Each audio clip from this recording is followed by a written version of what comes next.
Nizzy Sports Chat. I am your host, Nizzy. And in this video, you guys are going to be doing a game preview for the Packers and 49ers coming up tomorrow on Sunday Night Football. Should be a good game, you guys. We'll see if the Packers can continue on to a win streak here and get 2 in a row. And the Niners are staying to look undefeated here, moving to 3-0 on the season. Right, real quick before we start breaking down this matchup, you guys, if you can go ahead and like this video if you like sporting content like this. Go ahead and subscribe to the channel if you're looking for more sporting content like this in the near future. Been getting a lot of support lately, you guys, and I greatly appreciate it. It means a lot to me. We're going to keep coming out with as many videos as possible here. And without further ado, you guys, let's go ahead and start breaking down this game coming up. It's a big-time matchup here on Sunday Night Football. Like I said, obviously the 49ers are undefeated so far this season with Jimmy G back in action, fully healthy and ready to roll. I guess we can start off with a bit of an injury report for both teams, you guys. We'll go ahead and start off with the Packers injuries. Obviously, Zadarius Smith is on IR still with that back injury. Obviously, our starting left tackle, Bakhtiari, still on the PUP list for a few more weeks here. I guess the biggest issue we've got on the injury front here, you guys, as Packers fans, is Elgton Jenkins. He was listed as doubtful with an ankle injury until about 10 minutes ago. I was just reading on the news there, and he is listed as out for this game now, so he will not be playing in tomorrow night's matchup, which is going to hurt us big time, man, especially obviously having our starting left tackle and Bakhtiari out. I would say Elgton Jenkins is our second best lineman on our offensive line behind Bakhtiari, so you got your two top offensive linemen out. I'm going to have a bunch of rookies in there, 2 rookies in there starting. John Runyon's probably going to get the start at left guard again. But that's just going to hurt the chances for the Packers to be able to take this one home. Obviously, the San Francisco 49ers got one of the best defensive fronts in the league.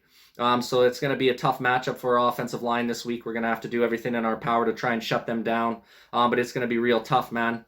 And then the last injury for the Packers, we got Dominique Daphne is questionable with a hip injury, which isn't too big of a deal as he is our 4th option in the tight end room there. So he doesn't get a lot of snaps anyways. But still unfortunate because he is a pretty good blocking tight end and can catch a few nice balls from Aaron Rodgers. He's usually not covered too often if they do look for him in the passing game, just because he is, like I said, our 4th option at tight end there. And then moving over to the 49ers injuries, you guys, I mean, they got a lot of injuries again this year. Kind of feel bad for this team, to be honest with you. They got a phenomenal coach and a phenomenal squad, and it seems every single year they just get absolutely marred by injury.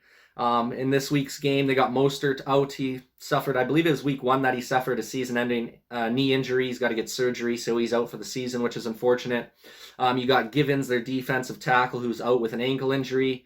Hasty, their running back, is also out with an ankle injury. Javon Kinlaw, their defensive tackle, is questionable with a knee injury. Another running back for them, Mitchell, is doubtful with a shoulder injury, and Arik Armstead, their defensive end, is questionable with an abdominal injury. So they got some big-time guys out on that squad. Obviously, they still got Nick Bosa in there. Jimmy G's ready to go.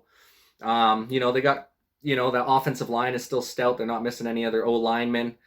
So it's still going to be a great matchup, even though they are missing most of their running backs. It seems to be no matter who's touching the ball in the run game for the San Francisco 49ers, they're always able to make their run game work.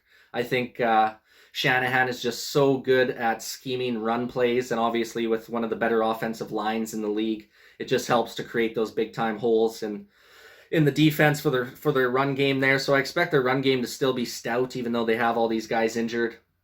Same in the pass game. I think their pass game is going to be fine.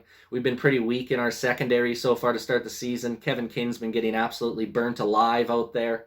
I really hope we give Eric Stokes more opportunity this week. I wouldn't even be upset if we decided to start him over Kevin King, which I think we should do. I just love the potential of Eric Stokes, and obviously being one of the faster guys in the league. I think in the combine he ran like a 4.340, so he's super fast, which is huge as a cornerback, because if he does make a mistake on a route trying to keep up in man coverage with one of his receivers, or if he's in zone coverage and has to close ground quickly, he's able to do that because of his top end speed. So I really hope they give him some more time on that defensive side of the ball for us. And same with TJ Slayton on our defensive line. I think he's had like 6 or 8 snaps this entire season through the 2 games, and our D line is atrocious. I mean, absolutely atrocious. I mean, if we don't make some changes or maybe give TJ Slayton more of a chance in there because he's such a big-bodied guy, I think they're just going to be able to run all over us because, like I said, our defensive line is one of the worst in the league, if not the worst defensive line in the league. We got one guy, and we've only had really one guy on that D-line for years now, and that's Kenny Clark. and then basically got a bunch of nobodies out there. And then some of our outside linebackers did not step up in the absence of Zadarius Smith, unfortunately, either.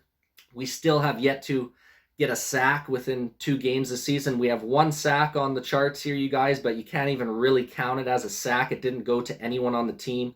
It ended up going as a team sack, so no one got credited with that sack because Jared Goff on his drop back just had the ball slip out of his hand because it was raining. So it wasn't even like he had pressure in his face, and that's why he ended up fumbling the ball and getting the sack. He got sacked literally because he dropped the ball and had to jump on top of it. So pretty embarrassing, to be honest with you, that we have 0 sacks. Technically, we have 1, but basically we'll say we got 0 sacks through 2 games. And it's not like we've been playing top-end talent either. So we're going to have to do a much better job at pressuring the quarterback.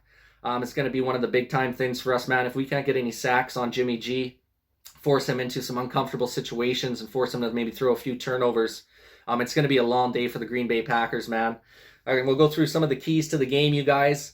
Starting with Green Bay here, I think probably one of the most important things for us is to have a quick start to the game. If we win the coin toss, I really hope we end up taking possession. I think we need to start out by getting a lead on these guys early and scoring often.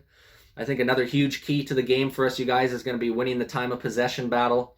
The more possessions our offense can get out on the field and have an opportunity to go put the ball in the end zone is the better for us. I think it's going to be a high-scoring affair this week, so we're going to need to be putting up points consistently in each quarter. We're going to have to sustain our drives. We can't have a lot of 3-and-outs, can't have turnovers, no bad plays on offense. We're going to have to play almost a perfect game on offense to even have a chance to win, because I don't think our defense is going to be able to hold up whatsoever. And then, like I said, no turnovers and sack the quarterback. Like I said, we're going to have to get pressure on Jimmy G if we're going to want to have an opportunity. Otherwise, they're just going to be able to light up our defense consistently throughout the game. And then some of the keys to the game for the 49ers, they're going to have to dominate the trenches, which they should be able to do with ease. Obviously, Elton Jenkins being out of the game is sucks for the Packers, having our best offensive lineman being gone. Obviously, same thing with Bakhtiari, still out. So they should be able to dominate us big time in the trenches. They got the better defensive line. They got the better offensive line. So I see the 49ers handling the trenches very easily against us. Another key to the game for them is going to be no turnovers. You don't want to give Aaron Rodgers and the Green Bay offense any extra possessions and give them any extra chances to be able to go and score a touchdown or a field goal. So I think if the 49ers can take care of the ball, they're going to have a good opportunity to win this game as well. And then another thing for the defensive side of the ball for the 49ers, if they can make us one-dimensional and shut down our run game, which, wasn't phenomenal last week against the Lions, but it was a big step up from week 1. Obviously, Aaron Jones had a nice performance catching the ball as well as running the ball for us. He had 4 total touchdowns last week. So it's going to be huge for the 49ers to be able to try and contain Aaron Jones, shut him down. And if they're able to do that and make us one-dimensional, and, rush 4 and be able to play an extra guy on the back end there, just making it tough for Aaron Rodgers to find the open guy. I think the 49ers are going to be able to take the victory here on Sunday Night Football. You guys, that's kind of the keys to the game that I got there. It's going to be a good game. I think it's going to be a close one. I think it's going to be a high-scoring game as well. As much as I want to choose the Packers to win, you guys, and I love the Packers, I want them to win every week. I hope they still win this game, but I got to be realistic with what I believe the outcome will be, and unfortunately with the injuries that we've suffered, us not being able to get pressure on the quarterback, our defense is not looking good. And then obviously all the injuries to our offensive line and our receivers have not really been able to get open that much to start the season. I think it's going to be, like I said, a close game. I think our offense will perform, but I just don't think we're going to have enough on defense to be able to pull out the victory here. I think the 49ers are going to be able to take this one by a final score of 33-30. Like I said, I do think it will be a close one, you guys. I just don't think the Packers are going to have enough, unfortunately, to get it done, pushing us to a 1-2 record to start the season, which will leave a huge game next week against the Pittsburgh Steelers, you guys, trying to get back to 2-2. I really hope I'm wrong in this prediction. I really hope that the Packers end up beating the 49ers. I just got to go with my gut instinct here, and, I'm a realist, so I got to kind of sit back and look at things with some realism, and I just don't think the Packers got enough on both sides of the football to be able to take this one home this week. So I got, like I said, 49ers winning by a score of 33-30. Would love to get your guys' opinion in the comments section down below. I really hope I'm wrong, you guys. Do you think I'm wrong? Do you think the Packers are going to be able to pull out the victory over the 49ers this week? Would love to see it. I really hope I'm eating my own words after this game on Sunday night. But unfortunately, I just think the 49ers are going to have too much on the offensive and defensive front, just pushing us around too much. We're not going to be able to get enough going there. So once again, you guys, I appreciate you taking the time to watch this video. Like I said, go ahead and drop a comment in the comment section down below with your guys' opinion. Go ahead and like this video if you like sporting content like this. Subscribe to the channel if you're looking for more sporting content like this in the near future. Appreciate you guys watching, man. Thank you very much. And this is Nizzy with Nizzy Sports Chat.